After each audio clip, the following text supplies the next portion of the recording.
I'm going to help save your resume from getting rejected from consulting firms. As a former Bain manager and recruiter, I've screened thousands of resumes.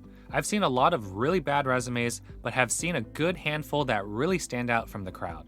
In this video, I'm going to give you a checklist of 20 things that your resume must have if you want to land multiple consulting interviews. If your resume has these 20 things, I guarantee you that you'll be at least tripling your chances of landing interviews, even at highly selective firms such as McKinsey, BCG, and Bain. So here we go with the checklist. Number 1, don't have a resume summary at the top. Resume summaries are a complete waste of space. Since you are applying to consulting firms, these firms already know that you are interested in consulting. There's no need to summarize your background because that's the whole purpose of a resume. Resume reviewers don't read resume summaries because they are generic and redundant. You are taking away valuable space on your resume that could be used for something else.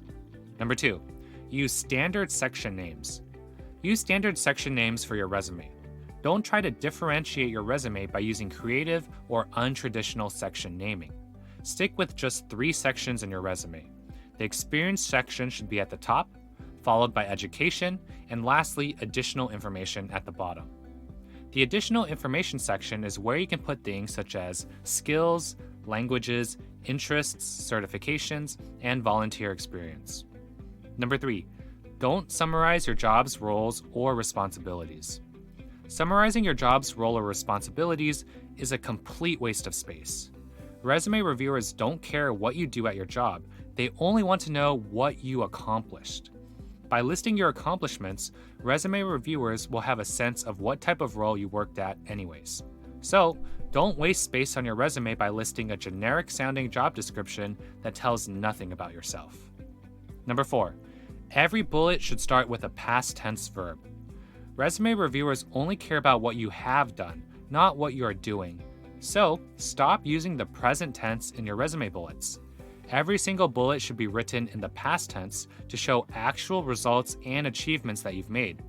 For example, use verbs such as managed, spearheaded, led, analyzed, or collaborated. Number 5, every bullet should include results. It is not enough to describe just the actions that you took. You need to describe the impact that your actions had on other people, the company, or the world. Having a resume bullet that only describes the actions that you took is like telling a story and leaving out the ending, which is the most interesting part. Number 6, every bullet needs to have numbers. Consultants are analytical and quantitative people. They think in terms of numbers. So, be like a consultant and use numbers to quantify the impact and results that you had. Including numbers in your resume bullet does several things. It makes your bullets more specific, credible, interesting, and more impressive sounding. Which sounds better, saying that you helped a company increase sales, or saying that you helped a company increase sales by 20%, helping them reach a record high quarterly revenue of $10 million. Number 7, bullets need to have a mix of quantitative and qualitative skills. Being a great consultant requires having both strong quantitative skills to analyze data and qualitative skills to work well with others. So, your resume bullets need to demonstrate both your quantitative and qualitative skills. For example, have a variety of bullets describing how you've analyzed data, helped mentor others, and also resolved conflict while working on a team. Number 8, use language a middle school student can understand. Remember that your resume reviewer hasn't worked at the same companies that you've worked at, and they probably also haven't worked in the same industry that you've worked at. So, stop using company or industry-specific acronyms or terms that only someone at the company or someone in the industry would understand. You need to assume your resume reviewer does not know anything about your type of work. So, you'll need to describe it in everyday language that a middle school student can understand. Your resume bullets are useless if the reader can't understand what you're saying. Number 9, every bullet needs to read as a single sentence. There's a lot of text that goes on in resumes, so make sure your resume is as easy to read as possible. A good rule of thumb is that each bullet should read as a single sentence. If you have periods or semicolons in a resume bullet, it is too long, making it hard to read. Your resume bullets should also not be run-on sentences. If either of these are the case, you'll need to make your bullets more concise or consider splitting your bullet into 2 bullets. Number 10. No bullet should be more than 2 lines. To make it easier for your resume reviewer to read your resume, no bullet should be more than 2 lines. It's really important that each bullet is written as concisely as possible with no wasted words. Number 11. The number of bullets under each job should be proportional to the length of time you worked there for. Remember, you don't need the same number of bullets under each work experience.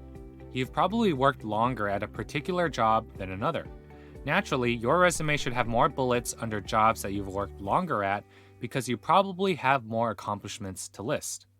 For really short job stints, 2 resume bullets is probably enough. Give yourself space for your more meaningful jobs and roles. Number 12. Use a few words to describe company names that people are unfamiliar with. Your resume reviewer doesn't know what every single company in the world does. So, if you've worked at a small company that most people don't know of, it may be helpful to put in parentheses next to it a few words that describe what the company does. This will make it easier for your resume reviewer to understand the bullets underneath.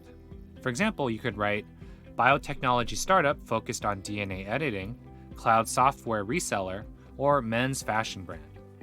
Number 13, keep your education section as short as possible. I'll be honest, resume reviewers don't really care about your education section beyond the brand name of the school listed there and your GPA. While it's helpful to list your extracurricular activities or leadership roles, don't waste too much space on these things. We want to make sure you have enough space to describe your accomplishments at work. Number 14, don't list Microsoft Office as a skill. If you're going to list technical skills under the additional information section of your resume, please don't list Microsoft Office. Every single person on the planet knows how to use Microsoft Office, so listing it will make you look lame. Instead, put other technical skills such as SQL, R, MATLAB, Python, Java, statistical software, or other data analysis tools. Number 15, include interests that are specific and engaging. It's important to list interests on your resume because they're fun to read and they'll make for great conversation starters during your consulting interviews. However, stop putting generic and boring sounding interests such as travel, cooking, or exercising. These interests are so generic and bland that they add no value to your resume. Instead, make these interests more specific so that they sound more unique and interesting. For example, you could instead say Eastern Europe enthusiast, amateur pastry chef, or black belt in judo. Number 16, only use Times New Roman or Arial. Don't make your resume stand out by using some crazy or unique font. We want to be plain and boring when it comes to fonts because these fonts are the most professional. So, stick with Times New Roman or Arial. Number 17, use a minimum of 11-point font. Your resume reviewer will hate you if you make them have to squint their eyes to read anything. So stop using small font sizes to try cram more information in your resume. Instead, make your resume bullets more concise. You need to have a minimum of an 11-point font size on your resume. Do not go any smaller than that. Number 18, use a minimum of a half-inch margin. Minimizing the size of page margins can help you squeeze more information onto your resume. However, you don't want to make your margins non-existent because that will make your resume look cramped and weird. So, use a minimum of a 0.5-inch margin across all 4 sides of your resume page.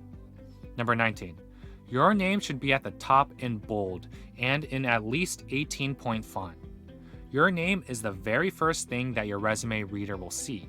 So, make it easy for them by having your name be in bold and in at least 18-point font at the top of the page.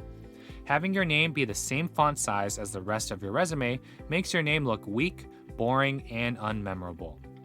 Number 20, avoid having any typos. This one is obvious, but you have to avoid having spelling or grammar typos on your resume. This looks sloppy, and your resume reviewer will judge you for this. You have so much time to craft the perfect consulting resume. It's a poor reflection on you to still have resume typos after spending all this time on your resume. So, How many of these 20 points does your resume satisfy? What points on this checklist were the most surprising to you? Leave your thoughts in the comment section below. This video is part of our 7-part consulting series that will teach you things such as how to decide if consulting is right for you, how to decide what firms to apply to, how to get a referral, how to write the perfect consulting resume and cover letter, and how to pass your consulting interviews. Subscribe to our channel to make sure you catch all of the videos in this series. And if you need help navigating the consulting recruiting process, we have you covered. We offer a complete suite of courses and services to help you get interviews, pass interviews, and land offers. So check out the resources in the video description below.